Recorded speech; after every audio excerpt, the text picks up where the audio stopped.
लखाने जे आहे हे जन्मजात RSSचे जन्मजात RSSचे कार्यकर्ते, समर्थक, पदाधिकारी, सगळ्याच बाबतीत RSSला ताकद देणारे असे ते सद्ग्रस्त आहेत. त्याच्यामुळे काय आश्चर्यकारक काय, म्हणजे राज्यसभेमध्ये असे अनेक लोक आहेत, मी पाहतो लोकसभेत, मला बघून आश्चर्य वाटतं. महाराष्ट्रातून आलेले लोक आहेत, पण जेव्हा मी त्यांची माहिती घेतो तेव्हा त्यांचं मूळ संघाशी असतं. तेव्हा हे लखाने जे आहेत ना, तिथे काय काँग्रेस पक्षातून तिथे गेले नाहीत किंवा शरद पवार साहेबांच्या राष्ट्रवादी काँग्रेस पक्षातून भाजपमध्ये गेलेले नाहीत.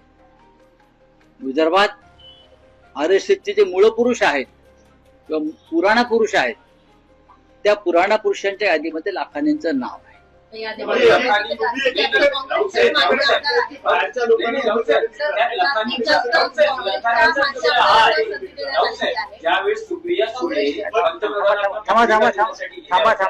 त्यांचा प्रश्न आहे काय, एकीकडे तुम्ही सांगतायत की बाहेरच्या आलेल्या लोकांना उमेदवारी दिली जाते, दुसरीकडे तुम्ही आता सांगतायत की लखानी RSSचे आहेत त्यांना उमेदवारी दिली जाते. RSS आणि भाजपमध्ये काय, तुम्ही जर अभ्यास केला पाहिजे, सामाजिक राजकीय. RSS आणि भाजप वेगळे आहेत का? प्रत्येक भाजपाचा मूळ माणूस RSSचाच आहे ना. अरुण लाखानी जर RSSचे आहेत म्हणजे ते भाजपचेच आहे. संघटनेच्या लोकांना संघटनाच आहे ना, मदर बॉडी आहे, फादर बॉडी आहे संघटना. आता आमचे लोकाधिकार समितीच्या कार्यकर्त्यांना आम्ही उमेदवार देतो, याचा अर्थ असा आहे ते शिवसेनेचे काम करणारे लोक आहेत, शिवसेनेच्या संघटनात्मक कामात गुंतलेले लोक आहेत. RSS म्हणजेच भारतीय जनता पक्ष, वेगळं काय. पण राऊसाहेब, इतकी वर्ष अरुण लाखानेंचा कधी विधान परिषद राज्यसभेसाठी विचार केला जात नाही. सुप्रिया सुळे जेव्हा त्यांच्या मुलीच्या लग्नाची पत्रिका द्यायला पंतप्रधान नरेंद्र मोदींना भेटतात तेव्हा लखानी त्यांच्या बरोबर असतात आणि अचानक लखानी यांची उमेदवारी घोषित होते. बहुतेक भविष्यात राष्ट्रवादी काँग्रेसचे कार्याध्यक्ष म्हणून त्यांची जबाबदारी टाकली जाईल. कोणावर? लखानेंवर.